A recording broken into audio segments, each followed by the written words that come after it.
Cela passe par le refus de la loi du talion, c'est-à-dire ne pas répondre à la violence par la violence. Cela passe par la protection des vulnérables. Le pasteur donne sa vie pour ses brebis. Aujourd'hui, cela signifie donner de son temps et de ses ressources pour ceux que la société égorge économiquement ou socialement. Cela passe par la promotion d'une espérance, c'est-à-dire affirmer que la mort et la destruction n'ont pas le dernier mot. Enfin, mes frères et sœurs, la violence moderne se nourrit souvent de la déshumanisation.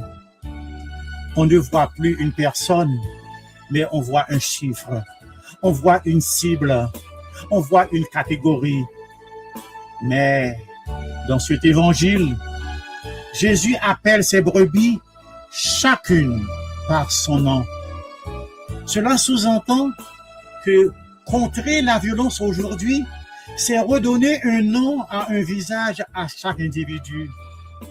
Contrer la violence aujourd'hui, c'est lutter contre l'indifférence lorsque nous prenons le temps de reconnaître la valeur unique d'une personne. Nous brisons ici le cycle de la violence qui commence toujours par l'oubli de l'humanité de l'autre.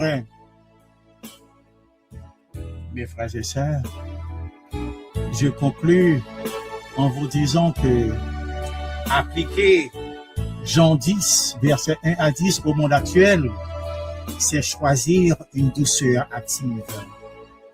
Appliquer Jean 10, versets 1 à 10 au monde actuel, ce n'est pas une passivité, mais une force qui refuse de se laisser dicter ses comportements par la haine. Enfin, appliquer Jean 10, versets 1 à 10 au monde actuel, c'est affirmer qu'au cœur des crises, il existe un chemin de paix tracé par celui qui nous conduit vers des eaux tranquilles, vers des eaux paisibles, non pour fuir le monde, mais pour le transformer de l'intérieur.